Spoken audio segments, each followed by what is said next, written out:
Hello ಗೆಳೆಯರೆ, ಲಾ ಎಕ್ಸಲೆನ್ಸ್ಗೆ ಸ್ವಾಗತ. ಈ ದಿನ ನಾವು 26/5/2022 ಕನ್ನಡದಲ್ಲಿ ದಿ ಹಿಂದೂ ದಿನಪತ್ರಿಕೆಯನ್ನು ವಿಶ್ಲೇಷಣೆ ಮಾಡಲಿದ್ದೇವೆ. ಈ ದಿನದ quote, as you think so shall you became Bruce Lee. ಈ ದಿನದ prelims question, an artificial satellite orbiting around the earth does not fall down.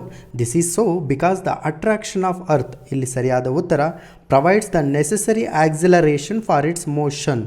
ಮುಂದಿನ ಪ್ರಶ್ನೆ, in India which of the following have the highest share in the disbursement of credit to agriculture and allied activities. ಇದರಲ್ಲಿ ಸರಿಯಾದ ಉತ್ತರ, commercial banks. ಈ ದಿನಪತ್ರಿಕೆಯ ಕೊನೆಯ ಭಾಗದಲ್ಲಿ ಯುಪಿಎಸ್ಸಿಗೆ ಸಂಬಂಧಪಟ್ಟಿರತಕ್ಕಂತಹ 2 MCQs ಗಳನ್ನು ಕೇಳಲಾಗಿದೆ. ಕಾಮೆಂಟ್ ಮುಖಾಂತರವಾಗಿ ಸರಿಯಾದ ಉತ್ತರವನ್ನು ತಿಳಿಸಿ.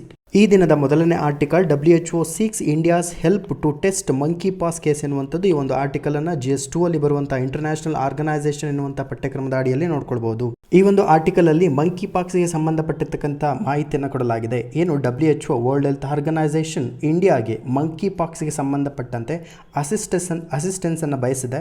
ಈ ಮೂಲಕ ಸೌತ್ ಈಸ್ಟ್ ಏಷ್ಯನ್ ರೀಜನ್ ಅಲ್ಲಿ ಇರತಕ್ಕಂತಹ ಮೆಂಬರ್ ಸ್ಟೇಟ್ಸ್ಗಳಿಗೆ ಸಂಬಂಧಪಟ್ಟಂತೆ ಮಂಕಿ ಪಾಕ್ಸ್ ಯಾರ್ಯಾರಿಗೆ ಬಂದಿದೆ ಅಥವಾ ಅಲ್ಲಿ ಬಂದಿರತಕ್ಕಂತಹ ಜನರನ್ನು ಟೆಸ್ಟ್ ಮಾಡೋದಕ್ಕೋಸ್ಕರ ಭಾರತದಿಂದ ICMR national institute of virology ಅಂತೇಳಿ ಕರಿತೀವಿ, ಇದು ಪುಣೆಯಲ್ಲಿರ್ತಕ್ಕಂಥದ್ದು.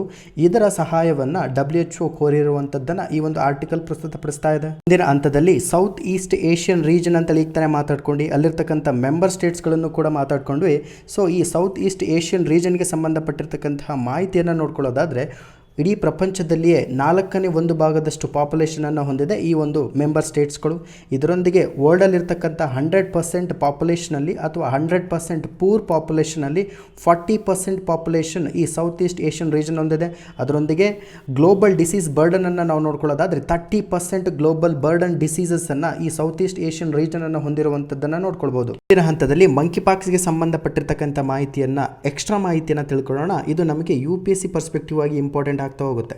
ಸೊ ಅಗೇನ್, ಮಂಕಿ ಪಾಕ್ಸು ಯಾವ ರೀತಿಯಾಗಿ ಹರಡುತ್ತದೆ, ಹೌ ಇಟ್ ಸ್ಪ್ರೆಡ್ಸ್ ಎನ್ನುವಂಥದ್ದನ್ನು ನೋಡ್ಕೊಳ್ಳೋದಾದರೆ, ಅನಿಮಲ್ಸ್, ಟೈಪಿಕಲಿ ರೋಡೆಂಟ್ಸ್ ಎನ್ನುವಂಥದ್ದು. ಅದು ರೋಡೆಂಟ್ಸ್ ಅಂದರೆ ನಾವೇನಂತ ಕರಿತೀವಿ, ದಂಶಕಗಳು ಅಂತೇಳಿ ಕರಿತೀವಿ. ಸೊ ಇದಾದ ನಂತರದಲ್ಲಿ ಮಂಕಿ ಪಾಕ್ಸ್ಗೆ ಸಂಬಂಧಪಟ್ಟಂತಹ ಸೆಲ್ಲನ್ನು ಇಲ್ಲಿ ನೋಡ್ಕೊಳ್ಬೋದಾಗುತ್ತೆ. ಈ ರೋಗ ಹರಡುವುದಕ್ಕೆ ಮೂಲವಾಗಿರ್ತಕ್ಕಂತಹ ಸೋರ್ಸಸ್ಗಳನ್ನು ನೋಡಿಕೊಂಡಾಗ ಅದು ಕನ್ಸಂಪ್ಷನ್ ಮಾಡಿರ್ತಕ್ಕಂಥ ಮೀಟು, ಸ್ಕ್ರ್ಯಾಚಸ್ಸು ಮತ್ತು ಬೈಟ್ಸ್ಗಳಿಂದಲೂ ಕೂಡ ಹರಡುತ್ತೆ. ಮನುಷ್ಯರಿಂದ ಮನುಷ್ಯರಿಗೂ ಕೂಡ ಹರಡುವಂತಹ ಚಾನ್ಸಸ್ ಇದೆ, ಆದರೆ ಸ್ವಲ್ಪ ಲಿಮಿಟೆಡ್ ಆಗಿರುವಂಥದ್ದು ಎನ್ನುವಂಥದ್ದನ್ನು ಕೂಡ ಇಲ್ಲಿ ನೋಡ್ಕೊಳ್ಬೋದಾಗುತ್ತದೆ. ಸಿಂಪ್ಟಮ್ಸ್ಗಳನ್ನು ಅಂದರೆ ಆ ರೋಗದ ಲಕ್ಷಣಗಳನ್ನು ನೋಡಿಕೊಂಡಾಗ ಇಂಟೆನ್ಸ್ ಆಗಿರ್ತಕ್ಕಂಥ ತಲೆನೋವು, ಅಂದರೆ ಹೆಚ್ಚು ತಲೆನೋವು ಬರ್ತಕ್ಕಂಥದ್ದು, ಇಂಟೆನ್ಸ್ ಹೆಡೇಕು, ಜ್ವರ ಬರ್ತಕ್ಕಂಥದ್ದು, ಸ್ವಾಲೆನ್ ಲಿಮ್ಸ್ ಅಂದರೆ ಊದ್ಕೊಂಡಿರ್ತಕ್ಕಂತಹ ಗಂಟಲು, ಬ್ಯಾಕೇಜು, ಚಿಲ್ಸು, ಎಕ್ಸಾಸ್ಟು ಮತ್ತು ರ್ಯಾಷಸ್ ಆಗಿರ್ಬೋದು, ಮಸಲ್ ಆ್ಯಚಸ್ ಆಗಿರ್ಬೋದು. ಸೊ ಇಲ್ನೆಸ್ಟು 2 ರಿಂದ 3 ವಾರಗಳಷ್ಟು ಇಲ್ನೆಸ್ ಬರ್ತಕ್ಕಂತಹ ಒಂದು ಸಿಂಪ್ಟಮ್ಸ್ಗಳನ್ನು ಹೊಂದಿದೆ. ಸೊ ಈ ಒಂದು ಚಿತ್ರದ ಮೂಲಕ ಮಂಕಿ ಪಾಕ್ಸ್ನ ಒಂದು ಪ್ರಮುಖ ಲಕ್ಷಣವನ್ನು ನೀವು ನೋಡ್ಕೊಳ್ಬೋದು. ಮುಂದಿನ article, supreme court recognises sex work as A profession ಎನ್ನುವಂಥದ್ದು. ನೋಡಿ, ತುಂಬ ಪ್ರಮುಖವಾಗಿರ್ತಕ್ಕಂಥ ಆರ್ಟಿಕಲ್ ಇದು.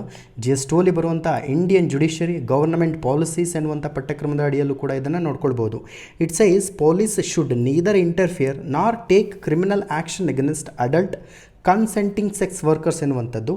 ಈ ಒಂದು ಆರ್ಟಿಕಲ್ ಸುಪ್ರೀಂ ಕೋರ್ಟ್ ರೆಕಗ್ನೈಸ್ ಮಾಡಿರುವಂಥದ್ದು. ಅಂದರೆ ಲೈಂಗಿಕವಾಗಿರ್ತಕ್ಕಂಥ ಒಂದು ಕೆಲಸವನ್ನು ಪ್ರೊಫೆಷನ್ ಆಗಿ, ಅದೊಂದು ವೃತ್ತಿಯನ್ನಾಗಿ ರೆಕಗ್ನೈಸ್ ಮಾಡಿದ್ದು ಸುಪ್ರೀಂ ಕೋರ್ಟ್. ಏನು ಸುಪ್ರೀಂ ಕೋರ್ಟ್ ಕೊಟ್ಟಿರ್ತಕ್ಕಂತಹ ರೆಕಗ್ನೈಸ್ ಮಾಡಿರ್ತಕ್ಕಂಥ ಈ ಒಂದು ಮಾಹಿತಿಯ ಮುಖಾಂತರವಾಗಿ ನಾವು ನೋಡ್ಕೊಳ್ಳೋದಾದರೆ, ಸೆಕ್ಸ್ ವರ್ಕ್ ಅಂದರೆ ಕೆಲಸವನ್ನು ಮಾಡ್ತಕ್ಕಂತಹ ಅಥವಾ ಲೈಂಗಿಕ ಕೆಲಸವನ್ನು ಮಾಡ್ತಕ್ಕಂಥದ್ದು ಒಂದು ಪ್ರೊಫೆಷನ್ ಆಗಿ ಕನ್ಸಿಡರ್ ಮಾಡಿದೆ, ರೆಕಗ್ನೈಸ್ ಮಾಡಿದೆ ಸುಪ್ರೀಂ ಕೋರ್ಟ್ ಎನ್ನುವಂಥದ್ದನ್ನು. ಈ ಮೂಲಕ ಈ ಒಂದು ಪ್ರೊಫೆಷನ್ ಮಾಡೋದಕ್ಕೆ ಪ್ರಾಕ್ಟೀಷನರ್ಸ್ಗಳ ಒಂದು ಡಿಗ್ನಿಟಿಯನ್ನು ಮೇಂಟೈನ್ ಮಾಡೋದಕ್ಕೆ, ಅದರೊಂದಿಗೆ ಈಕ್ವಲ್ ಪ್ರೊಟೆಕ್ಷನ್ ಅಂಡರ್ ಲಾ. ನೋಡಿ, ಭಾರತ ಸಂವಿಧಾನದಲ್ಲಿ ಈಕ್ವಲ್ ಪ್ರೊಟೆಕ್ಷನ್ ಅಂಡರ್ ಲಾ ಈ ಕೆಳಗಿನ ಯಾವ ಆರ್ಟಿಕಲಲ್ಲಿ ಬರುತ್ತದೆ ಎನ್ನುವಂಥದ್ದನ್ನು ದಯವಿಟ್ಟು ಕಾಮೆಂಟ್ ಮುಖಾಂತರವಾಗಿ ತಿಳಿಸಿ. ಈಕ್ವಲ್ ಪ್ರೊಟೆಕ್ಷನ್ ಆಫ್ ಲಾ ಮತ್ತು ಡಿಗ್ನಿಟಿಯನ್ನು ಕಾಪಾಡುವುದಕ್ಕೋಸ್ಕರ, ಅಂದರೆ ಪ್ರಾಕ್ಟೀಷನರ್ಸ್ಗಳ ಡಿಗ್ನಿಟಿ ಮತ್ತು equal protection of under law ಅನ್ನು ಕಾಪಾಡೋದಕ್ಕೋಸ್ಕರ ಸುಪ್ರೀಂ ಕೋರ್ಟ್ ರೆಕಗ್ನೈಸ್ ಮಾಡಿರುವಂಥದ್ದು. ಇದಾದ ನಂತರದಲ್ಲಿ ಪೊಲೀಸು ಅಡಲ್ಟ್ ಮತ್ತು ಕನ್ಸಲ್ಟಿಂಗ್ ಸೆಕ್ಸ್ ವರ್ಕನ್ನು ಮಾಡ್ತಕ್ಕಂಥ ವ್ಯಕ್ತಿಗಳ ಮಧ್ಯೆ ಯಾವುದೇ ರೀತಿಯಾಗಿ ಇಂಟರ್ಫಿಯರ್ ಮಾಡುವಂತಿಲ್ಲ ಪೊಲೀಸ್ ಎನ್ನುವಂಥದ್ದನ್ನು ಕೂಡ ಐಡೆಂಟಿಫೈ ಮಾಡಿದೆ ಸುಪ್ರೀಂ ಕೋರ್ಟ್. ಸುಪ್ರೀಂ ಕೋರ್ಟ್ ನೀಡಿರ್ತಕ್ಕಂತಹ ಈ ಒಂದು ರೆಕಗ್ನಿಷನ್ನ ಸಂದರ್ಭದಲ್ಲಿ ಒಂದು ನಿರ್ದೇಶನವನ್ನು ಕೊಡ್ತಕ್ಕಂತಹ ಒಂದು ಸಂದರ್ಭದಲ್ಲಿಯೂ ಕೂಡ ಆರ್ಟಿಕಲ್ 21 ಮೆನ್ಷನ್ ಮಾಡಿರುವಂಥದ್ದನ್ನು ನಾವು ನೋಡ್ಕೊಳ್ಬೋದು. ಸೊ ಆರ್ಟಿಕಲ್ 21 ಏನಿರುತ್ತೆ, ಇಂಡಿಯಾದಲ್ಲಿ ಅಂದರೆ ಭಾರತದ ಎಲ್ಲ ಪ್ರಜೆಗಳು, every personal in India, every individual in India has the right to dignified life, ಅಂದರೆ ಘನತೆಯಿಂದ ಜೀವನ ಮಾಡುವಂತಹ ಒಂದು ಹಕ್ಕನ್ನು, ಘನತೆಯಿಂದ ಜೀವನ ಮಾಡುವಂತಹ ಒಂದು ಜಾಗವನ್ನು ಕೂಡ ಆರ್ಟಿಕಲ್ 21 ಪ್ರಕಾರದಲ್ಲಿ ಭಾರತ ಸಂವಿಧಾನ ನಮಗೆ ಪ್ರೊವೈಡ್ ಮಾಡಿದೆ ಎನ್ನುವಂಥದ್ದನ್ನು ನೋಡ್ಕೊಳ್ಬೋದು. ಇದಾದ ನಂತರದಲ್ಲಿ ಆರ್ಟಿಕಲ್ 142ನ ಅಡಿಯಲ್ಲಿ ಸ್ಪೆಷಲ್ ಪವರ್ಸನ್ನು ಬಳಸ್ಕೊಂಡ್ಬಿಟ್ಟು ಸುಪ್ರೀಂ ಕೋರ್ಟ್ ಈ ಒಂದು ನಿರ್ದೇಶನವನ್ನು ಕೊಟ್ಟಿರ್ತಕ್ಕಂಥದ್ದು.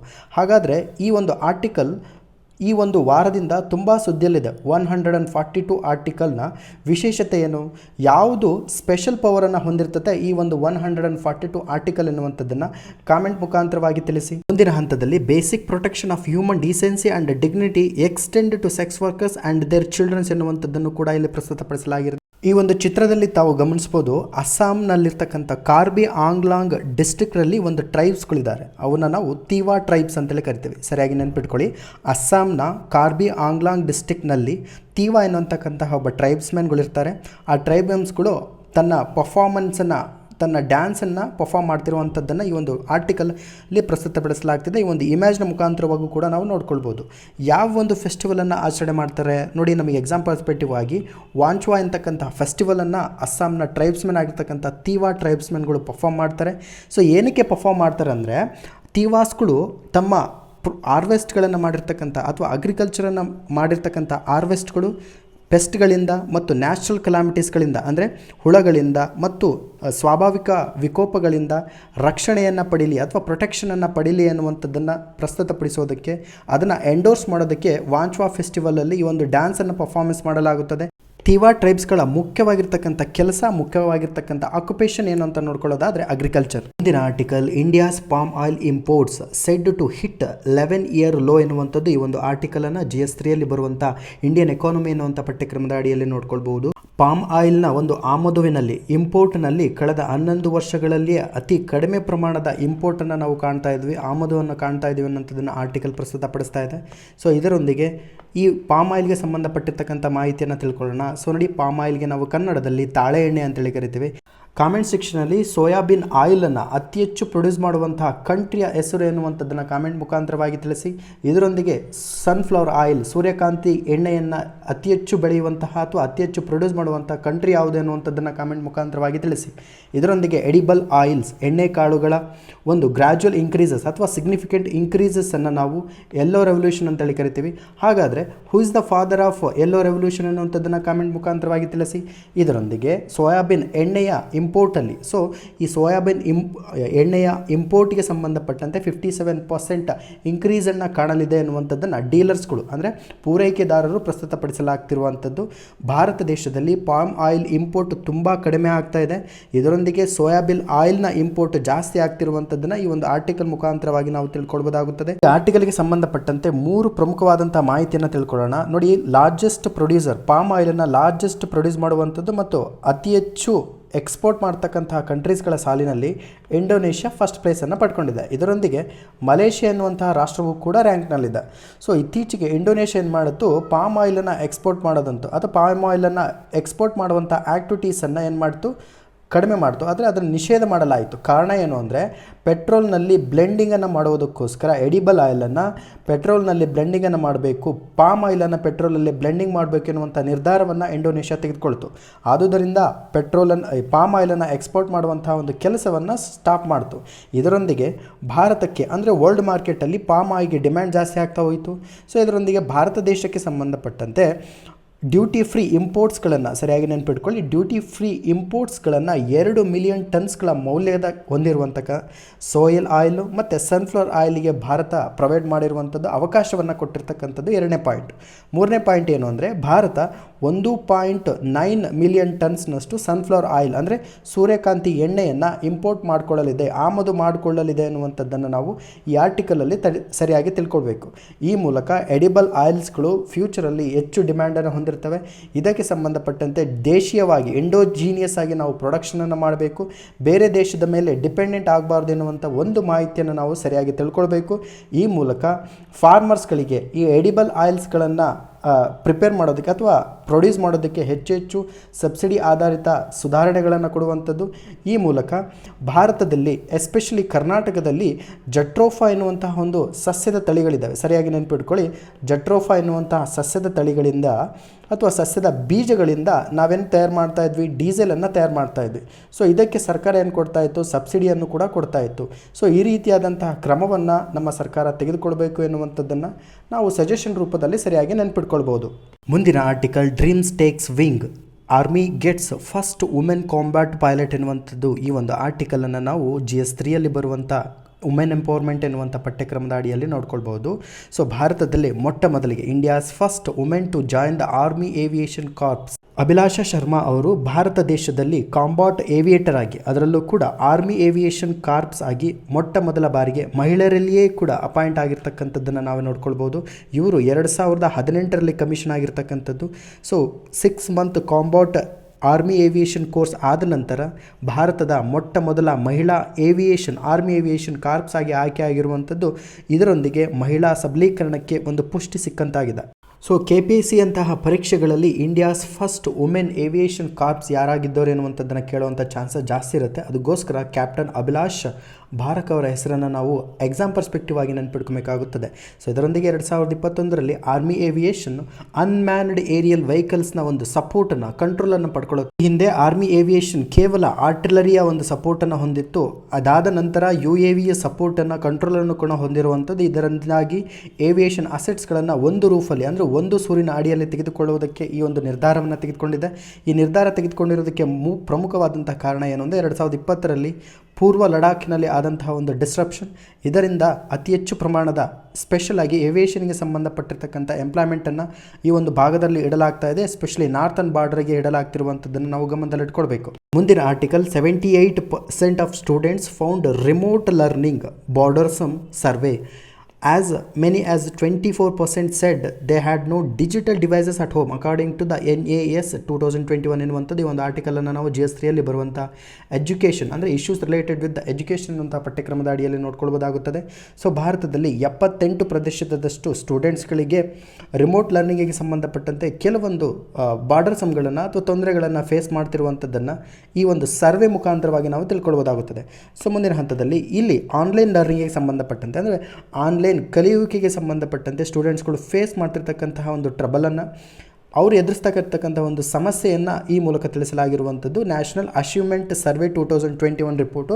ಸರಿಯಾಗಿ ನೆನಪಿಟ್ಕೊಳ್ಳಿ, ನ್ಯಾಷನಲ್ ಅಚೀವ್ಮೆಂಟ್ ಸರ್ವೆ 2021 ಈ ಒಂದು ಆಧಾರವನ್ನು ಇಟ್ಕೊಂಡು ತಾವು ಎಸ್ಸೆ ಮತ್ತು ಇತರೆ ಯಾವುದೇ ಎಸ್ಸೆ ಮಾಡುವಂಥ ಸಂದರ್ಭದಲ್ಲಿ ಅಥವಾ GS ಉತ್ತರವನ್ನು ಬರೆಯುವಂತಹ ಸಂದರ್ಭದಲ್ಲಿ ಈ ಒಂದು ಡೇಟಾವನ್ನು ತಾವು ಬಳಸ್ಕೊಳ್ಬೋದು. ಮಿನಿಸ್ಟ್ರಿ ಆಫ್ ಎಜುಕೇಷನ್, ಅಂದರೆ ಶಿಕ್ಷಣ ಸಚಿವಾಲಯ ಇಂಟ್ರೊಡ್ಯೂಸ್ ಮಾಡಿರ್ತಕ್ಕಂಥ ಈ ಒಂದು ರಿಪೋರ್ಟ್ನ ಮೂಲಕ, ನ್ಯಾಷನಲ್ ಅಚೀವ್ಮೆಂಟ್ ಸರ್ವೆ ರಿಪೋರ್ಟ್ನ ಮೂಲಕ 78% ಅಂದರೆ 80% ಸ್ಟೂಡೆಂಟ್ಸ್ಗಳು ಆನ್ಲೈನನ್ನು ಕಲಿಯುವಿಕೆ ಅಥವಾ ಆನ್ಲೈನ್ ಮುಖಾಂತರವಾಗಿ ಸ್ಟಡಿ ಮಾಡುವಂಥ ಸಂದರ್ಭದಲ್ಲಿ ಅಥವಾ ಕಲಿಯುವಿಕೆಯ ಸಂದರ್ಭದಲ್ಲಿ ಬರ್ಡನ್ ಸಮ್ಮನ್ನು ಫೇಸ್ ಮಾಡ್ತಿರುವಂಥದ್ದನ್ನು ಈ ಒಂದು ಸರ್ವೆ ಪ್ರಸ್ತುತಪಡಿಸ್ತಾ ಇದೆ. ಸ್ಟೂಡೆಂಟ್ ಲರ್ನಿಂಗ್ ಅಟ್ ಹೋಮ್, ಅಂದರೆ ಮನೆಯಲ್ಲೇ ಕುಳಿತು ಕಲಿಯುವಂತಹ ಸಂದರ್ಭದಲ್ಲಿ ಅವರು ಫೇಸ್ ಮಾಡಿರ್ತಕ್ಕಂತಹ ಒಂದು ಸಮಸ್ಯೆಯನ್ನು, ಯಾವ ರೀತಿಯಾಗಿ ಸಮಸ್ಯೆಯನ್ನು ಫೇಸ್ ಮಾಡ್ತಿದ್ದಾರೆ, ಎಷ್ಟರ ಪರ್ಸೆಂಟೇಜಲ್ಲಿ ಸಮಸ್ಯೆಯನ್ನು ಫೇಸ್ ಮಾಡ್ತಿದ್ದಾರೆ ಎನ್ನುವಂಥದ್ದನ್ನು ಇಲ್ಲಿ ಪರ್ಸೆಂಟೇಜ್ ಮುಖಾಂತರವಾಗಿ ನೀಡಲಾಗಿದೆ. ಸರಿಯಾಗಿ ಗಮನಿಸಿಕೊಳ್ಳಿ.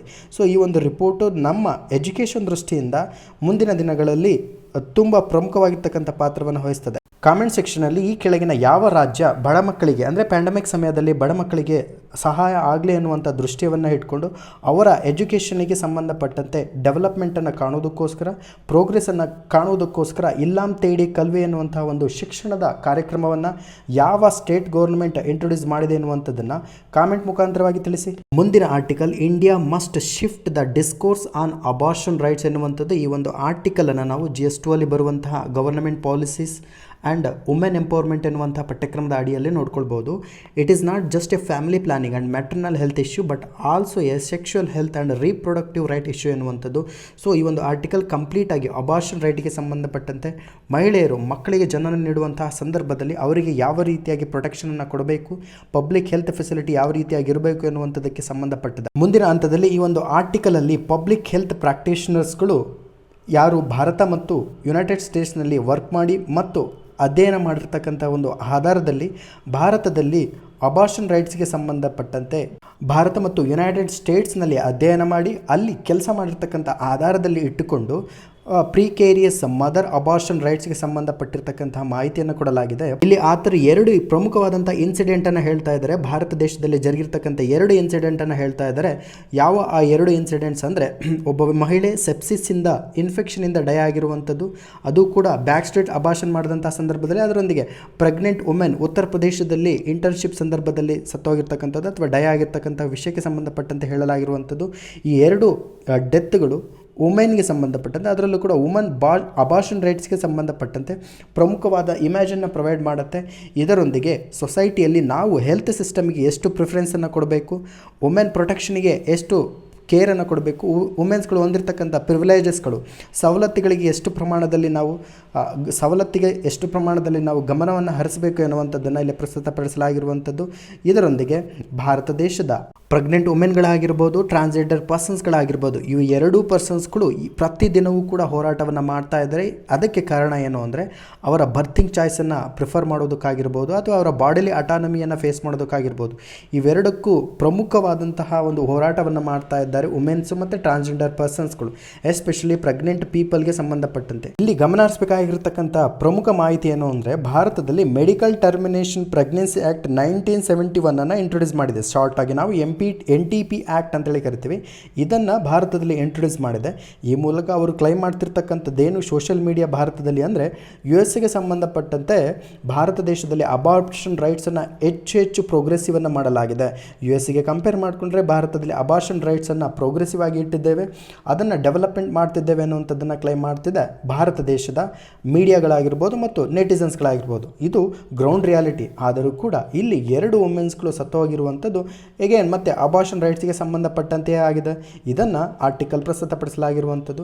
ಈ ಮೂಲಕ ಇಲ್ಲಿ ಒಂದು ವರ್ಲ್ಡ್ ಹೆಲ್ತ್ ಆರ್ಗನೈಸೇಷನ್ ಕೊಟ್ಟಿರ್ತಕ್ಕಂಥ ಒಂದು ರಿಪೋರ್ಟ್ ಇದೆ. According to the world health organisation report ಇಡೀ ಪ್ರಪಂಚದಲ್ಲಿಯೇ 10ರಲ್ಲಿ 6% ಅಥವಾ 10ರಲ್ಲಿ 6 ಅನ್ಇಂಟೆಡ್ ಪ್ರೆಗ್ನೆನ್ಸಿಸ್ಗಳು ಇಂಡ್ಯೂಸ್ಡ್ ಅಬಾರ್ಷನಲ್ಲಿ ಎಂಡ್ ಆಗ್ತವೆ ಅನ್ನುವಂಥದ್ದು. ಅಂದರೆ ಇಷ್ಟಲ್ಲಿ ಇಲ್ಲದಿದ್ದರೂ ಕೂಡ ಪ್ರೇರಿತವಾಗಿರ್ತಕ್ಕಂಥ ಅಬಾರ್ಷನನ್ನು ಮಾಡುವಂಥದ್ದು, ಪ್ರೆಗ್ನೆನ್ಸಿಯ ಸಂದರ್ಭದಲ್ಲಿ ಪ್ರೇರಿತವಾಗಿರ್ತಕ್ಕಂಥ ಅಬಾರ್ಷನನ್ನು ಮಾಡ್ತಲಾಗ್ತದೆ 10ರಲ್ಲಿ 6 ಮಹಿಳೆಯರಿಗೋಸ್ಕರ. ಇದರಲ್ಲಿ 45% ಆಲ್ ಅಬಾರ್ಷನ್ಸ್ಗಳು ಏನು ನಡೀತದವಲ್ಲ ಅವು ಅನ್ಸೇಫು, ಸುರಕ್ಷಿತವಾಗದೆ 45% ಅಬಾರ್ಷನ್ಸ್ಗಳು ನಡೀತಾ ಇದ್ದಾವೆ ಆ್ಯಸ್ ಪರ್ ವರ್ಲ್ಡ್ ಹೆಲ್ತ್ ಆರ್ಗನೈಸೇಷನ್ನ ಮೂಲಕ. ಇದರೊಂದಿಗೆ 97% ಅಷ್ಟು ಏನು ಪ್ರೆಗ್ನೆನ್ಸಿ ಅಥವಾ ಅಬಾರ್ಷನ್ಸ್ಗಳು ನಡೀತಾ ಇದ್ದಾವಲ್ವ, ಈ ಎಲ್ಲ ಪ್ರಕರಣಗಳಲ್ಲಿ ಹೆಚ್ಚು ನಡೀತಾ ಇರೋದು ಡೆವಲಪಿಂಗ್ ಕಂಟ್ರೀಸ್ಗಳಲ್ಲಿ, ಅಂದರೆ ಮುಂದುವರಿಯುತ್ತಿರುವ ರಾಷ್ಟ್ರಗಳಲ್ಲಿ ಈ ರೀತಿಯಾಗಿರ್ತಕ್ಕಂಥ ಅನ್ಸೇಫ್ ಪ್ರಾಕ್ಟೀಸ್ ನಡೀತಾ ಇದ್ದಾವೆ ಎನ್ನುವಂಥದ್ದು. 2014ರಲ್ಲಿ PLOS ಎನ್ನುವಂಥ ಒಂದು ಜರ್ನಲ್ ಇಂಟ್ರೊಡ್ಯೂಸ್ ಆಗುತ್ತದೆ. ಇದರ ನೇಷನಲಿ ರೆಪ್ರೆಸೆಂಟೇಟಿವ್ ಸ್ಟಡಿಯ ಮೂಲಕ ಭಾರತದಲ್ಲಿ 10%ನಷ್ಟು ಏನು ಅಬಾರ್ಷನ್ಸ್ಗಳು ನಡೀತಾ ಇದ್ದಾವಲ್ಲ, ಈ 10% ಅಬಾರ್ಷನ್ಸನ್ನು ನೀಡುವಂಥ ಸಂದರ್ಭದಲ್ಲಿ ಅಥವಾ ಅಬಾರ್ಷನ್ ನಡೆಯುವಂಥ ಸಂದರ್ಭದಲ್ಲಿ 10%ದಷ್ಟು ಏನು ಮೆಟರ್ನಲ್ ಡೆತ್ ಆಗ್ತಾ ಇದ್ದಾವೆ, ಗರ್ಭಿಣಿಯರು ಸಾವನ್ನು ಅಪ್ತಾ ಇದ್ದಾರೆ ಅನ್ನುವಂಥದ್ದನ್ನು ಒಂದು ಆರ್ಟಿಕಲ್ನ ಮುಖಾಂತರವಾಗಿ ಪ್ರಸ್ತುತಪಡಿಸಲಾಗ್ತಾ ಇದೆ. ಇದರೊಂದಿಗೆ ನ್ಯಾಷನಲ್ ಫ್ಯಾಮಿಲಿ ಹೆಲ್ತ್ ಸರ್ವೆ ತುಂಬ ಇಂಪಾರ್ಟೆಂಟ್ ಆಗಿರ್ತಕ್ಕಂಥದ್ದು. ಕಾಮೆಂಟ್ ಸೆಕ್ಷನಲ್ಲಿ ನ್ಯಾಷನಲ್ ಫ್ಯಾಮಿಲಿ ಹೆಲ್ತ್ ಸರ್ವೆಯನ್ನು ಯಾರು ಇಂಟ್ರೊಡ್ಯೂಸ್ ಮಾಡ್ತಾರೆ, ಯಾವ ಸಚಿವಾಲಯ ಇಂಟ್ರೊಡ್ಯೂಸ್ ಮಾಡ್ತಾರೆ ಅನ್ನುವಂಥದ್ದನ್ನು ಪ್ರಸ್ತುತಪಡಿಸಿ. ಈ ಮೂಲಕ 2019-21 ರಾಷ್ಟ್ರೀಯ ಕುಟುಂಬ ಆರೋಗ್ಯ ಸಮೀಕ್ಷಾ ಪ್ರಕಾರ 3%ದಷ್ಟು ಪ್ರೆಗ್ನೆನ್ಸೀಸ್ಗಳು ಭಾರತದಲ್ಲಿ ರಿಸಲ್ಟ್ನಲ್ಲಿ ಎಂಡ್ ಆಗ್ತದೆ ಅನ್ನುವಂಥದ್ದು. ಅಂದರೆ 3%ದಷ್ಟು ಗರ್ಭಿಣಿಯರು ಅಬಾರ್ಷನ್ನಲ್ಲಿ ಎಂಡ್ ಆಗ್ತದೆ ಅನ್ನುವಂಥದ್ದನ್ನು 53%ದಷ್ಟು ಅಂದರೆ 53%ಕ್ಕಿಂತ ಹೆಚ್ಚು ಅಬಾರ್ಷನ್ಸ್ಗಳನ್ನು ಪ್ರೈವೇಟ್ ಸೆಕ್ಟರ್ಸ್ಗಳಲ್ಲಿಯೂ 20%ಕ್ಕಿಂತ ಹೆಚ್ಚು ಅಬಾರ್ಷನ್ಸ್ಗಳನ್ನು ಪಬ್ಲಿಕ್ ಸೆಕ್ಟರ್ಸ್ಗಳಲ್ಲಿಯೂ ಮಾಡಲಾಗ್ತಿದೆ ಎನ್ನುವಂಥದ್ದನ್ನು NFSH ರಿಪೋರ್ಟ್ ನೀಡಲಾಗ್ತಿರುವಂಥದ್ದು. ಈ ಒಂದು ರಿಪೋರ್ಟ್ನ ಪ್ರಕಾರ ಭಾರತದಲ್ಲಿ 27%ದಷ್ಟು ಮಹಿಳೆಯರೇ ಅಬಾರ್ಷನ್ಸ್ಗಳನ್ನು ಸ್ವಯಂ ಪ್ರೇರಿತವಾಗಿ ಅಬಾರ್ಷನ್ಸ್ಗಳನ್ನು ಮನೆಯಲ್ಲಿ ಮಾಡುತ್ತಿದ್ದಾರೆ ಎನ್ನುವಂಥದ್ದನ್ನು ಈ 2019 ಮತ್ತು 2021 national family health survey report ಪ್ರಸ್ತುತಪಡಿಸಲಾಗ್ತಾ ಇದೆ. ಅಂತಿಮವಾಗಿ 1 ಲಾ ಈಸ್ ಇನ್ಸಫಿಷಿಯೆಂಟ್ ಎನ್ನುವಂಥದ್ದು. ನೋಡಿ, ಇಲ್ಲಿ ಭಾರತದಲ್ಲಿ ಇಂಟ್ರೊಡ್ಯೂಸ್ ಮಾಡಿರುವಂಥ ಅಬಾರ್ಷನ್ ರೈಟ್ಸ್ಗೆ ಸಂಬಂಧಪಟ್ಟಿರುವಂಥ ಮಾಹಿತಿಯನ್ನು ನೋಡ್ಕೊಳ್ಳೋದಾದರೆ, ಕೇವಲ ಫ್ಯಾಮಿಲಿ ಪ್ಲಾನಿಂಗ್ ಮತ್ತು ಮ್ಯಾಟ್ರನಲ್ ಹೆಲ್ತಲ್ಲಿ ಫೋಕಸ್ ಮಾಡುವುದರ ಬದಲಾಗಿ ಅಬಾರ್ಷನ್ ಜಸ್ಟಿಸನ್ನು, ಅಬಾರ್ಷನ್ ರೈಟ್ಸ್ಗಳಿಗೂ ಸಂಬಂಧಪಟ್ಟಂತೆ ಮಾತನಾಡಬೇಕು. ಅದಕ್ಕೆ ಸಂಬಂಧಪಟ್ಟಂಥ ಪ್ಲಾನಿಂಗನ್ನು ಕೂಡ ಇಂಟ್ರೊಡ್ಯೂಸ್ ಮಾಡಬೇಕು. ರೀಪ್ರೊಡಕ್ಟಿವ್ ರೈಟ್ ಇಶ್ಯೂ ಸಮಸ್ಯೆ ಬಗ್ಗೆಯೂ ಕೂಡ ನಾವು ಕೇರನ್ನು ತೆಗೆದುಕೊಳ್ಬೇಕು. ಸೆಕ್ಷುವಲ್ ಹೆಲ್ತ್ ಬಗ್ಗೆಯೂ ಕೂಡ ಕೇರನ್ನು ತೆಗೆದುಕೊಳ್ಳಬೇಕು ಎನ್ನುವಂಥದ್ದನ್ನು ಲಾ ಇನ್ಸಫಿಷಿಯೆಂಟ್ ಆಗಿದೆ, ಅದನ್ನು ಸಫಿಷಿಯೆಂಟ್ ಮಾಡಬೇಕು ಅನ್ನುವಂಥದ್ದನ್ನು ಇಲ್ಲಿ ಸಜೆಷನ್ ಮೂಲಕ ನಾವು ತಿಳ್ಕೊಳ್ಬೋದು. ಭಾರತದ ಸಿಚುಯೇಷನನ್ನು ನೋಡಿಕೊಂಡಾಗ, ಈ ಕಂಟೆಕ್ಸ್ಟಲ್ಲಿ ಭಾರತದ ಸಿಚುಯೇಷನನ್ನು ನೋಡ್ಕೊಳ್ಳಾಗ ಕೇವಲ ಲಾ ಅಲೋನ್ ಈಸ್ ನಾಟ್ ಸಫಿಷಿಯೆಂಟ್, ಅಂದರೆ ಇನ್ಸಫಿಷಿಯೆಂಟ್ ಆಗಿದೆ. ಕೇವಲ ಕಾನೂನು ಮಾತ್ರನೇ ಈ ಒಂದು ಸಮಸ್ಯೆಯನ್ನು ಬಗೆಹರಿಸೋದಕ್ಕೆ ಸಾಧ್ಯ ಆಗೋದಿಲ್ಲ. ಇಲ್ಲಿ ಪಬ್ಲಿಕ್ ಪಾರ್ಟಿಸಿಪೇಷನ್ ಕೂಡ ಇಂಪಾರ್ಟೆಂಟ್ ಆಗ್ತದೆ. ರೀಪ್ರೊಡಕ್ಟಿವ್ ಜಸ್ಟಿಸನ್ನು ಮೇಲೆ ನಾವು ಭಾರನ ರೈಸ್ ಮಾಡುವಂಥದ್ದು it is not A sustainable ಅನ್ನುವಂಥದ್ದು. ಈ ಮೂಲಕ ಹೆಲ್ತ್ ಸಿಸ್ಟಮನ್ನು ಗುಡ್ ಕ್ವಾಲಿಟಿಯನ್ನಾಗಿ ಎನ್ಶೋರ್ ಮಾಡಬೇಕು, ರೆಸ್ಪೆಕ್ಟ್ಫುಲ್ ಅಬಾರ್ಷನ್ ಕೇರನ್ನು ಇಂಟ್ರೊಡ್ಯೂಸ್ ಮಾಡಬೇಕು, ಎಂಡೋರ್ಸ್ ಮಾಡಬೇಕು ಅನ್ನುವಂಥದ್ದು. ಇದರೊಂದಿಗೆ ರೀಪ್ರೊಡಕ್ಟಿವ್ ಇನ್ಜಸ್ಟಿಸ್ ಎಲ್ಲೇ ಇದ್ದರೂ ಕೂಡ ಅಲ್ಲಿರ್ತಕ್ಕಂಥ ಜನರಿಗೆ ಅದೊಂದು ಥ್ರೆಟ್ ಆಗಿ ಪರಿಣಮಿಸಲಿದೆ ಎನ್ನುವಂಥದ್ದನ್ನು ಈ ಒಂದು ಆರ್ಟಿಕಲ್ ಕಂಪ್ಲೀಟ್ ಆಗಿ ಎಕ್ಸ್ಪ್ಲೈನ್ ಮಾಡ್ತಾ ಇದೆ. ಈ ಆರ್ಟಿಕಲ್ನ ಅಡಿಯಲ್ಲಿ ನಾವು ನೋಡ್ಕೊಬೇಕಾಗಿರ್ತಕ್ಕಂಥ ಪ್ರಮುಖವಾದ ಮಾಹಿತಿ ಏನು ಅಂದರೆ, MTP ಆ್ಯಕ್ಟ್ ಎನ್ನುವಂಥದ್ದು ಇದನ್ನು 1971ರಲ್ಲಿ ಇಂಟ್ರೊಡ್ಯೂಸ್ ಮಾಡಿ 2021ರಲ್ಲಿ ಎಗೇನ್ ಅಮೆಂಡ್ಮೆಂಟ್ ಮಾಡಲಾಗಿದೆ. ಈ ಮೂಲಕ ಮೆಡಿಕಲ್ ಟರ್ಮಿನೇಷನ್ ಆಫ್ ಪ್ರೆಗ್ನೆನ್ಸಿಯನ್ನು ಇಲ್ಲೇನು ಮಾಡಿದೆ, ಡಿಫೈನ್ ಮಾಡಲಾಗಿದೆ ಅನ್ನುವಂಥದ್ದು. ಇಷ್ಟು ಈ ಒಂದು ಆರ್ಟಿಕಲ್ಗೆ ಸಂಬಂಧಪಟ್ಟಿರ್ತಕ್ಕಂಥ ಮಾಹಿತಿ ಆಗಿದೆ. ಮುಂದಿನ article, frame policies to protect LGBTQ community and workers says ILO ಎನ್ನುವಂಥದ್ದು. ಈ ಒಂದು ಆರ್ಟಿಕಲನ್ನು ನಾವು ಸೋಷಿಯಲ್ ಜಸ್ಟಿಸ್, ಸಾಮಾಜಿಕ ನ್ಯಾಯ ಮತ್ತು ಅಂತಾರಾಷ್ಟ್ರೀಯ ಸಂಘಟನೆಗಳು ಎನ್ನುವಂಥ ಪಠ್ಯಕ್ರಮದ ಅಡಿಯಲ್ಲಿ ಗಮನಿಸಿಕೊಳ್ಳಬೇಕಾಗುತ್ತದೆ. ILO ಏನು ಹೇಳ್ತಾ ಇದೆ ಅಂದರೆ, ಪಾಲಿಸೀಸ್ಗಳನ್ನು ಫ್ರೇಮ್ ಮಾಡಿ ಪರ್ಟಿಕ್ಯುಲರ್ ಆಗಿ LGBTQ ಕಮ್ಯುನಿಟಿಗೆ ಸಂಬಂಧಪಟ್ಟಂತೆ ಮತ್ತು ವರ್ಕರ್ಸ್ಗಳಿಗೆ ಸಂಬಂಧಪಟ್ಟಂತೆ ಪಾಲಿಸಿಗಳನ್ನು ಇಂಟ್ರೊಡ್ಯೂಸ್ ಮಾಡಿ, ಈ ಮೂಲಕ ರಾಷ್ಟ್ರೀಯ ನೀತಿಯನ್ನು ಇಂಟ್ರೊಡ್ಯೂಸ್ ಮಾಡೋದರಿಂದ ಡಿಸ್ಕ್ರಿಮಿನೇಷನನ್ನು, ಎಕ್ಸ್ಕ್ಲೂಷನನ್ನು ನಾವು ಏನು ಮಾಡ್ಬೋದು, ಎಂಡ್ ಮಾಡ್ಬೋದು, ಕೊನೆಗೊಳ್ಬೋದು LGBT ಕಮ್ಯುನಿಟಿಗೆ ಸಂಬಂಧಪಟ್ಟಿರ್ತಕ್ಕಂಥ ಜನರನ್ನು. ಈ ಮೂಲಕ ಡಾಕ್ಯುಮೆಂಟ್ಸ್ಗಳನ್ನು ವರ್ಲ್ಡ್ ಬಾಡಿ ಇಂಟ್ರೊಡ್ಯೂಸ್ ಮಾಡೋದ್ರ ಮೂಲಕ ಎಲ್ಲ ರಾಷ್ಟ್ರಗಳಿಗೂ ಈ ಒಂದು ಕಿವಿ ಮಾತನ್ನು ನೀಡಿರುವಂಥದ್ದು. ಇಂಟರ್ನ್ಯಾಷನಲ್ ಲೇಬರ್ ಆರ್ಗನೈಸೇಷನ್ ಇದೊಂದು ಪ್ರತಿಷ್ಠಿತವಾಗಿರ್ತಕ್ಕಂಥ ಸಂಸ್ಥೆ, ವರ್ಲ್ಡ್ ಯುನೈಟೆಡ್ ನೇಷನ್ ಆರ್ಗನೈಸೇಷನ್ ಅಡಿಯಲ್ಲಿ ಕೆಲಸ ಮಾಡ್ತದೆ. ಇದನ್ನು ಲೆಸ್ಬಿಯನ್ನು, ಗೇ, ಬೈಸೆಕ್ಷುಯಲ್ಲು, ಟ್ರಾನ್ಸ್ಜೆಂಡರ್ ಮತ್ತು ಇಂಟರ್ಸೆಕ್ಸ್ ಮತ್ತು ಕ್ವೀರ್ ಕಮ್ಯುನಿಟಿ ಏನಿದಾರಲ್ಲ, ಇದನ್ನು ನಾವು LGBTIQ ಕಮ್ಯುನಿಟಿ ಅಂತೇಳಿ ಕರಿತೇವೆ. ಇವರನ್ನು ಕೂಡ ವರ್ಲ್ಡ್ ಆಫ್ ವರ್ಕಲ್ಲಿ ಅಡಿಯಲ್ಲಿ ಸೇರಿಸಬೇಕು. ಈಗಾಗಲೇ ಹಿಂದಿನ ಆರ್ಟಿಕಲಲ್ಲಿ ನಾವು international labour organisation world of work report introduce ಮಾಡುತ್ತದೆ ಅಂತ ಹೇಳ್ತಿದ್ವಿ. ಈ ವರ್ಲ್ಡ್ ಆಫ್ ವರ್ಕ್ ರಿಪೋರ್ಟಲ್ಲಿ ಈ ರೀತಿಯಾಗಿರ್ತಕ್ಕಂಥ ಒಂದು ಸಜೆಷನನ್ನು ಡಾಕ್ಯುಮೆಂಟಲ್ಲಿ ಪ್ರೊಡ್ಯೂಸ್ ಮಾಡಿರುವಂಥದ್ದು ILO. It is a very good initiative. ಯಾಕಂದರೆ ನಮ್ಮ ಭಾರತ ಸಂವಿಧಾನದಲ್ಲಿ ಸೋಷಿಯಲ್ ಜಸ್ಟಿಸ್ ಎನ್ನುವಂಥ ಒಂದು ಟರ್ಮ್ ಇದೆ, ತುಂಬ ಇಂಪಾರ್ಟೆಂಟ್ ಆಗಿರ್ತಕ್ಕಂಥ ಟರ್ಮು. ಇದನ್ನು ನಾವು ಸಾಮಾಜಿಕ ನ್ಯಾಯ ಅಂತೇಳಿ ಕರಿತೀವಿ. ಈ ಸಾಮಾಜಿಕ ನ್ಯಾಯವನ್ನು ನಾವು ಎನ್ಶೋರ್ ಮಾಡಬೇಕು ಅಂದರೆ LGBT ಕಮ್ಯುನಿಟಿನೂ ಕೂಡ ನಾವು ಸೇರಿಸ್ಕೊಳ್ಬೇಕು, ಇನ್ಕ್ಲೂಷನನ್ನು ಮಾಡಬೇಕು. ಏನು ನಮ್ಮ ಗೌರ್ನಮೆಂಟು ಇನ್ಕ್ಲೂಸಿವ್ ಗ್ರೋತ್ ಅಂತೇಳಿ ಕರಿತಿದೆ. ಆರ್ಥಿಕತೆಯಲ್ಲಿ ಇನ್ಕ್ಲೂಸಿವ್ ಗ್ರೋತ್ ಯಾವ ರೀತಿಯಾಗಿ ಇಂಪಾರ್ಟೆಂಟ್ ಆಗ್ತದೋ, ಸೊಸೈಟಿಯಲ್ಲಿ, ಡೆಮೋಕ್ರಸಿಯಲ್ಲಿ ಈ ಇನ್ಕ್ಲೂಸಿವ್ ಆಗಿರ್ತಕ್ಕಂಥ ಗ್ರೋತನ್ನು ಯಾವಾಗ ಸಕ್ಸಸ್ಫುಲ್ ಆಗಿ ಮಾಡ್ತೀವಿ, ಈ ಕಮ್ಯುನಿಟಿಯನ್ನು ನಮ್ಮೊಂದಿಗೆ ಸೇರಿಸ್ಕೊಂಡಂತಹ ಸಂದರ್ಭದಲ್ಲಿ ಮಾತ್ರ ನಾವು ಇನ್ಕ್ಲೂಸಿವನ್ನು ಎನ್ಶೋರ್ ಮಾಡಬಹುದು ಎನ್ನುವಂಥದ್ದನ್ನು ಇದರೊಂದಿಗೆ ಮೆಂಬರ್ ಕಂಟ್ರೀಸ್ಗಳಿಗೆ ಈ ರೀತಿಯಾಗಿರ್ತಕ್ಕಂಥ ಸಜೆಷನನ್ನು ಕೊಟ್ಟಿದೆ ವರ್ಲ್ಡ್ ಲೇಬರ್ ಆರ್ಗನೈಸೇಷನ್. ಈ ಮೂಲಕ ವರ್ಕರ್ಸ್ಗಳಲ್ಲಿ ರೆಪ್ರೆಸೆಂಟೇಷನನ್ನು, ಇದರೊಂದಿಗೆ LGBTIQ ಜನರಿಗೆ ಸೋಷಿಯಲ್ ಪ್ರೊಟೆಕ್ಷನ್ ಪ್ರೋಗ್ರಾಮ್ಸ್ಗಳನ್ನು, ಅವರಿಗಿರ್ತಕ್ಕಂಥ ಬ್ಯಾರಿಯರ್ಸ್ಗಳನ್ನು, ಎಕ್ಸ್ಕ್ಲೂಷನನ್ನು ನಾವು ತೆಗೆದುಹಾಕಬೇಕು ಎನ್ನುವಂಥ ಮಾಹಿತಿಯನ್ನು ILO ನೀಡಿರುವಂಥದ್ದು. ಇದರೊಂದಿಗೆ ಡೇಟಾಸ್ಗಳನ್ನು, ವೇರಿಯಸ್ ಸೋರ್ಸಸ್ಗಳನ್ನು ಡಾಕ್ಯುಮೆಂಟ್ ಮಾಡುವುದರ ಮೂಲಕ ಪ್ರಪಂಚಾದ್ಯಂತ ಅವರಿಗೆ ಡಿಸ್ಕ್ರಿಮಿನೇಷನ್ ನಡೀತಾ ಇದೆ. ಇದರೊಂದಿಗೆ ಎಕನಾಮಿಕ್ ಕಾಸ್ಟನ್ನು ಭರಿಸಲಾಗುತ್ತದೆ. ಆದುದರಿಂದ ಈ ಪರ್ಸನ್ಸ್ಗಳನ್ನು ನಾವು ಇನ್ಕ್ಲೂಷನ್ ಮಾಡಿಕೊಳ್ಳಲೇಬೇಕು. ಎಂಟರ್ಪ್ರೈಸಸ್ಗಳಾಗಿರ್ಬೋದು ಅಥವಾ ಇತರ ಯಾವುದೇ ಪ್ರದೇಶಗಳಾಗಿರ್ಬೋದು, ಅದರೊಂದಿಗೆ ನ್ಯಾಷನಲ್ ಎಕಾನಮೀಸ್ಗಳಾಗಿರ್ಬೋದು, ಈ ಎರಡರಲ್ಲೂ ಕೂಡ ಈ ಪರ್ಸನ್ಸ್ಗಳನ್ನು ಇನ್ಕ್ಲೂಷನ್ ಮಾಡಿಕೊಳ್ಬೇಕು ಎನ್ನುವಂಥ ಮಾಹಿತಿಯನ್ನು ಕೊಡಲಾಗಿರುವಂಥದ್ದು. ಸೊ ಇದರೊಂದಿಗೆ LGBT ಕಮ್ಯುನಿಟೀಸ್ಗಳ ಸೇಫ್ ಗಾರ್ಡನ್ನು ಎನ್ಶೋರ್ ಮಾಡಬೇಕು. ಅವರ ಮೇಲೆ ಆಗ್ತಕ್ಕಂಥ ವೈಲೆನ್ಸ್ಗಳಾಗಿರ್ಬೋದು, ಹರಾಸ್ಮೆಂಟ್ಗಳಾಗಿರ್ಬೋದು, ಡಿಸ್ಕ್ರಿಮಿನೇಷನ್ಸ್ಗಳಾಗಿರ್ಬೋದು, ಸೆಕ್ಷುಯಲ್ ಓರಿಯೆಂಟೇಷನ್ಸ್ಗಳಾಗಿರ್ಬೋದು, ಈ gender identity, gender expression, gender characters ಮತ್ತು ಸೆಕ್ಸ್ ಕ್ಯಾರೆಕ್ಟರಿಸ್ಟಿಕ್ಸ್ಗೆ ಸಂಬಂಧಪಟ್ಟಂತೆ ಯಾವುದೇ ರೀತಿಯಾದ ಡಿಸ್ಕ್ರಿಮಿನೇಷನ್ ಅಥವಾ ಕ್ರೈಮ್ ಆಗಬಾರ್ದು ಎನ್ನುವಂಥ ಜಾಗರೂಕತೆಯ ಮಾತನ್ನು ಪ್ರಸ್ತುತಪಡಿಸಲಾಗಿರುವಂಥದ್ದು. ಈ ಮೂಲಕ ಮೆಂಬರ್ ಕಂಟ್ರೀಸ್ಗಳಿಗೆ ನ್ಯಾಷನಲ್ ಪಾಲಿಸೀಸ್ಗಳನ್ನು, ಲೇಬರ್ ಲಾನ ಇವರನ್ನು ಸೇರಿಸಿಕೊಂಡು ಇಂಟ್ರೊಡ್ಯೂಸ್ ಮಾಡಬೇಕು ಎನ್ನುವಂಥದ್ದನ್ನು ಈ ಮೂಲಕ ಪ್ರಸ್ತುತಪಡಿಸಲಾಗ್ತಿದೆ. ಕೆಲಸ ಮಾಡುವಂತಹ ಪ್ರದೇಶಗಳಲ್ಲಿ ವರ್ಕಿಂಗ್ ಎನ್ವಿರಾನ್ಮೆಂಟನ್ನು ಕ್ರಿಯೇಟ್ ಮಾಡಬೇಕು. ಸೊ ಇಲ್ಲಿರ್ತಕ್ಕಂಥ ಒಂದು ವರದಿಯ ಪ್ರಕಾರ ಬಿಸ್ನೆಸ್ಸಲ್ಲಿ LGBTQ ಮತ್ತು ಇತರೆ ಜನರ ಒಂದು ಇನ್ಕ್ಲೂಷನ್ನ ಮೂಲಕ ವರ್ಕ್ ಪ್ಲೇಸಲ್ಲಿ ನಾವು ಡೈವರ್ಸಿಟಿಯನ್ನು ಕಾಣಲಾಗ್ತಾ ಇದ್ವಿ. ಇದು ಯಾವುದೇ ಬಿಸ್ನೆಸ್ಗಳಿಗೆ ಬೆಟರ್ಮೆಂಟನ್ನು ಕ್ರಿಯೇಟ್ ಮಾಡುತ್ತದೆ ಅನ್ನುವಂಥದ್ದನ್ನು ಸ್ಟಡೀಸ್ನ ಮೂಲಕ ತಿಳ್ಕೊಳ್ಬೋದು. UPSC ಪ್ರಿಲಿಮ್ಸಲ್ಲಿ ಕೇಳಿರ್ತಕ್ಕಂಥ ಎಕನಾಮಿಕ್ ಗ್ರೋತ್ ಆರ್ಥಿಕ ಬೆಳವಣಿಗೆಗೆ ಸಂಬಂಧಪಟ್ಟಿರ್ತಕ್ಕಂಥ ಕ್ವಶನ್ ಅನ್ನು ಕೇಳಲಾಗಿದೆ. ಸರಿಯಾದ ಉತ್ತರವನ್ನು ಕಾಮೆಂಟ್ ಮುಖಾಂತರವಾಗಿ ತಿಳಿಸಿ. ಮುಂದಿನ ಪ್ರಶ್ನೆ, ರಿಸರ್ವ್ ಬ್ಯಾಂಕ್ ನೀಡತಕ್ಕಂತಹ ಬ್ಯಾಂಕ್ ರೇಟ್ಗೆ ಸಂಬಂಧಪಟ್ಟಿರ್ತಕ್ಕಂಥ ಕ್ವಶನ್ ಅನ್ನು ಕೇಳಲಾಗಿದೆ. ಸೊ ಈ ಮೂಲಕ ಬ್ಯಾಂಕ್ ದರ ಮತ್ತು ಬ್ಯಾಂಕ್ ರೇಟ್ಗೆ ಸಂಬಂಧಪಟ್ಟಂತೆ repo rate, reverse repo rate ನಿಮಗೆಲ್ಲ ಸರಿಯಾಗಿ ನೆನಪಿಟ್ಕೊಳ್ಬೇಕು. ಬ್ಯಾಂಕ್ ರೇಟು ಕೂಡ ನಾವು RBI ಇಂಪೋಸ್ ಮಾಡುತ್ತದೆ ಅನ್ನುವಂಥದ್ದನ್ನು ಗಮನದಲ್ಲಿಟ್ಕೊಳ್ಬೇಕು. RBI ತನ್ನ ಅಧೀನದಲ್ಲಿರ್ತಕ್ಕಂಥ ಬ್ಯಾಂಕ್ಗಳಿಗೆ ಎಷ್ಟರ ಪ್ರಮಾಣದಲ್ಲಿ ಸಾಲ ಕೊಡುತ್ತದೆ ಎನ್ನುವುದರ ಆಧಾರದ ಮೇಲೆ ಬ್ಯಾಂಕು ದರ ನಿರ್ಧಾರವಾಗುತ್ತದೆ. RBI ಹೆಚ್ಚು ಪ್ರಮಾಣದಲ್ಲಿ ಸಾಲವನ್ನು ಕೊಟ್ಟಂತಹ ಸಂದರ್ಭದಲ್ಲಿ ಮಾರ್ಕೆಟಲ್ಲಿ ಎಂಥ ರೀತಿಯಾದಂತಹ ಒಂದು ಸಿಚುವೇಶನ್ ಕ್ರಿಯೇಟ್ ಆಗುತ್ತೆ ಅನ್ನುವಂಥದ್ದನ್ನು ಈ ಒಂದು 4 ಆಪ್ಷನಲ್ಲಿ ಕೊಡಲಾಗಿದೆ. ಸರಿಯಾದ ಆಪ್ಷನನ್ನು ನೀವು ಕಾಮೆಂಟ್ ಮುಖಾಂತರವಾಗಿ ತಿಳಿಸಿ. ಇದಾಗಿತ್ತು 26/5/2022 ಕನ್ನಡದಲ್ಲಿ ದಿ ಹಿಂದೂ ದಿನಪತ್ರಿಕೆಯ ವಿಶ್ಲೇಷಣೆ. ಇದಕ್ಕೆ ಸಂಬಂಧಪಟ್ಟಂತೆ ಇಲ್ಲಿ ಎಕ್ಸ್ಪ್ಲೇನ್ ಮಾಡಿರ್ತಕ್ಕಂಥ ಆರ್ಟಿಕಲ್ಗೆ ಸಂಬಂಧಪಟ್ಟಂತೆ ತಾವೇನಾದರೂ ಗೊಂದಲವನ್ನು ಹೊಂದಿದರೆ, ಡೌಟ್ಸ್ಗಳನ್ನು ಹೊಂದಿದರೆ ಕಾಮೆಂಟ್ ಮುಖಾಂತರವಾಗಿ ತಮ್ಮ ಗೊಂದಲವನ್ನು ಪ್ರಸ್ತುತಪಡಿಸಿ ಅದಕ್ಕೆ ಸಂಬಂಧಪಟ್ಟಂತೆ ಪರಿಹಾರವನ್ನು ಪಡ್ಕೊಳ್ಳಿ ಅಂತ ಹೇಳ್ತಾ ಎಲ್ಲರಿಗೂ ಒಳ್ಳೆಯದಾಗಲಿ, ಶುಭವಾಗಲಿ. Thank you and all.